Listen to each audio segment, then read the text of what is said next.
हमारे साथ जो खास मेहमान जुड़ चुके हैं, क्योंकि ये चुनाव का धर्म काटा है और सवाल सीधा है, धर्म में किसने बांटा है। सुधांशु त्रिवेदी जी इस वक्त आपको स्क्रीन पर दिख रहे हैं, भारतीय जनता पार्टी के राष्ट्रीय प्रवक्ता भी और सांसद भी।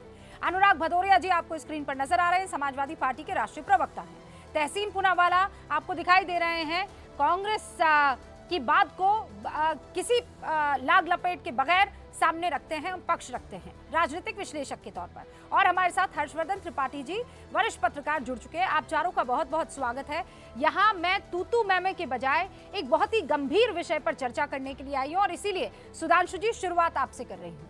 बार बार आप पर आरोप लगता है, जिस दिन इंटरव्यू लिया मैंने उसके दूसरे दिन प्रधानमंत्री नरेंद्र मोदी ने इसी बात का जिक्र किया और फिर से विपक्ष हमलावर हुआ कि देखिए कितना झूठ बोलते हैं प्रधानमंत्री, कहा था हिंदू मुसलमान नहीं करूंगा और अगली ही रैली में उन्होंने मुसलमानों का जिक्र कर दिया।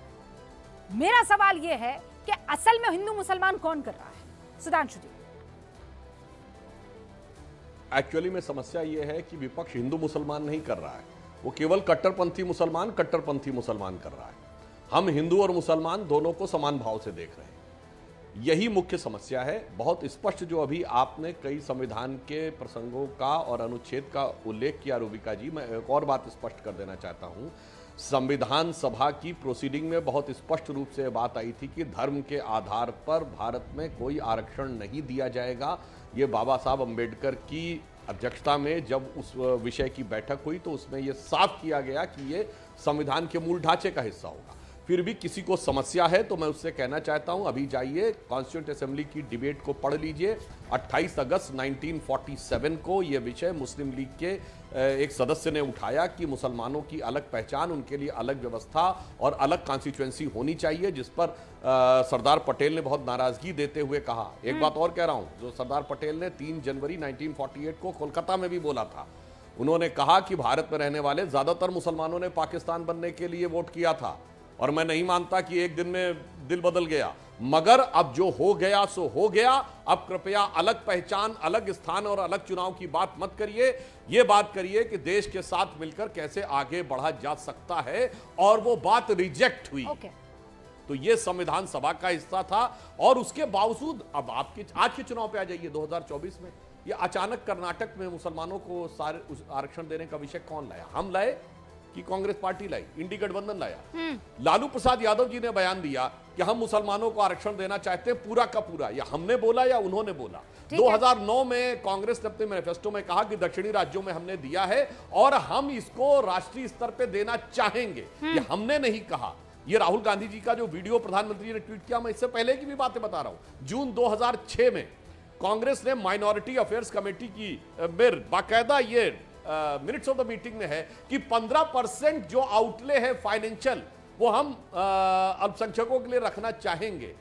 तो इसलिए वास्तविकता यह है कि हिंदू मुसलमान ये करते हैं वास्तविकता में, और वोट जिहाद की बात ये करते हैं और सवाल हमसे पूछते हैं, क्योंकि राहुल गांधी जी हो या इंडी तहसीन पूनावाला, आप जवाब दीजिए। हकीकत यथार्थ के मुद्दों पे बात नहीं कर सकते, बिल्कुल इधर उधर नहीं किया है। कौन ये मुद्दा लेकर आया कि हम मुसलमानों को आरक्षण देंगे? तो पीएम ने तो नहीं कहा कि हम हिंदुओं को आरक्षण देंगे कि मुसलमान को देंगे। रविका जी, थैंक यू आपके शो में शिरकत करने का मुझे दोबारा से मौका मिला। 2 या 3 चीज मैं बता देता हूँ।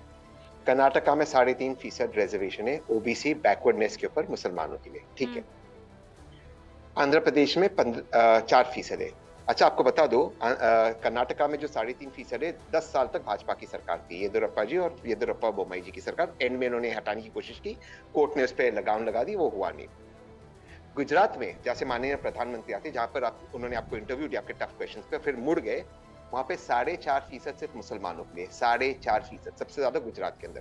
तो ये करे तो चमत्कार, कोई और बोले या बात करे तो गुनहगार। दूसरी बात, सुधांशु जी की मैं बहुत रिस्पेक्ट करता हूं, उन्होंने बजट एलोकेशन की जो कल्पना थी 15%, उन्होंने कहा कि ये माइनॉरिटी कमेटी ने, माइनॉरिटी अफेयर्स मिनिस्ट्री ने ये प्रपोजल रखा था 2006 में, बिल्कुल सही कहा।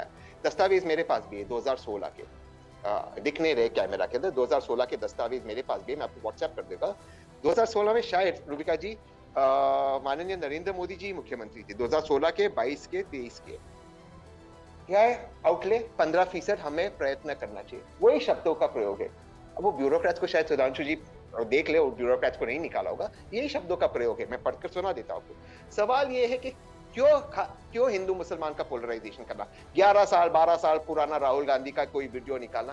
क्योंकि माननीय प्रधानमंत्री जी के पास आज में वर्तमान में बात करने के लिए कुछ नहीं है, इसलिए मच्छी मंगलसूत्र मुसलमान, मच्छी मंगलसूत्र मुसलमान। अब मैं प्रेडिक्शन कर रहा हूं रूबिका जी, अगले डिबेट में आपके आज से 2 दिन बाद दाऊद इब्राहिम आ जाएगा, औरंगजेब आ जाएगा। इनके पास कुछ नहीं है। ये जैसे 5वां चुनाव 25 मई को खत्म होगा, देख रहे पूरी तरह से हार रहे। हाँ। औरंगजेब को भी ले आएंगे, दाऊद इब्राहिम को भी लेंगे, इनके पास कुछ नहीं है। वरना आप सोचिए, जिस व्यक्ति को, माननीय प्रधानमंत्री को इस मुल्क ने 2 बार प्रधानमंत्री बनाया, इस तरह के मुद्दों पर लड़ाई लड़ रहे हैं। पर वो सुधांशु जी तो आपसे यही सवाल पूछ रहे हैं ना कि ये मुद्दा कौन लाया? हम तो नहीं लाए। मुसलमानों को आरक्षण वाला मुद्दा कोई उठा के थोड़ी लाए, वो तो आप लोग लेकर आए। और आप लोग क्यों झूठ बोल देते हैं कि मुसलमानों को आरक्षण मिल रहा है? केंद्र की ओबीसी लिस्ट में कैटेगरी 1 और 2A में मुसलमानों की 36 जातियों को आरक्षण है।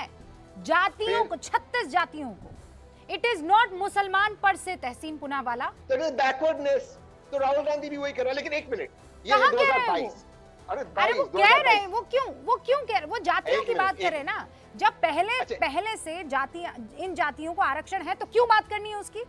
क्यों लालू प्रसाद यादव को जिक्र करना है मुसलमानों को आरक्षण देंगे? आपने इस्तेमाल क्यों किया? आप वोट बैंक को साध रहे थे ना। आपने सवाल पूछा, जवाब सुन लीजिए। मैं अभी आपको पढ़कर सुनाता हूं। 2022, considering the complexity of the program and its wide reach, wherever possible, ministries, department concerned will earmark 15% of physical targets and financial outlays for minorities. प्रधानमंत्री क्यों इस तरह माइनॉरिटीज क्या करते हैं? मतलब कुछ आईक्यू लेवल है कि नहीं है? तहसीन कैसी बातें कर रहे हैं? 2006 में लिखा हुआ था माइनॉरिटीज में सिख आते, मुसलमान आते, क्रिश्चियन आते। वही 2006 में लिखा था, वही 2015 में लिखा हुआ है। ओके, सुधांशु जी जवाब दीजिए, 30 सेकंड में सर, संक्षेप। तहसीन भाई, आपने कहा माइनॉरिटी में मुस्लिम आते हैं, क्रिश्चियन आते हैं, वो आते हैं। मैं चुनौती से पूछता हूं, बताइए माइनॉरिटी कमीशन का चेयरमैन कभी गैर मुस्लिम को बनाया हो? जवाब देके जाइएगा। उत्तर प्रदेश में कभी माइनॉरिटी कमीशन का चेयरमैन गैर मुस्लिम को बनाया हो? अपनी पार्टी का माइनॉरिटी सेल का चेयरमैन कभी गैर मुस्लिम को बनाया हो? हम जवाब देते हैं, हमने सिख को बनाया अटल जी के समय में भी और मोदी जी के समय में भी। हमने क्रिश्चियन को बनाया जिस समय यूपी में हमारी सरकार थी। हमने माइनॉरिटी सेल का चेयरमैन अपने यहां जैन को भी बनाया। और आपसे पूछता हूं, जवाब देके जाइएगा, आपका माइनॉरिटी का मतलब सिर्फ और सिर्फ मुस्लिम होता है। इसीलिए बहुत सारी बातें शब्दों के आड़ में छुपाई नहीं जा सकती। तिनके की ओट में पहाड़ नहीं छुपाया जा सकता। इसीलिए मैं आपसे कहता हूं, जब से माइनॉरिटी कमीशन बनाए, एक उदाहरण देके बताइएगा, जब कांग्रेस ने किसी गैर मुस्लिम को बनाया हो। अभी आपको मुस्लिम अपने चुनावी घोषणा पत्र में एक और बात कही, एक लाइन और कह दूं, ठीक है रूबिका जी, आपने अपने चुनावी घोषणा पत्र में कहा है कि माइनॉरिटीज के खान पान का हम ध्यान रखेंगे और रखरखाव पहनावे का। तो ठीक है, हलाल सर्टिफिकेशन तो आपने किया, पर एक माइनॉरिटी सिख भी तो है जो कहती है झटके का ही मीट खाना चाहिए। झटका सर्टिफिकेशन किया। माइनॉरिटी जैन भी तो है जो कहती है प्योर वेजिटेरियन होना चाहिए, उसका सर्टिफिकेशन किया नहीं किया? तो सबको पता है। ओके सुधांशु जी, एक सेकंड रुकिए। देखिए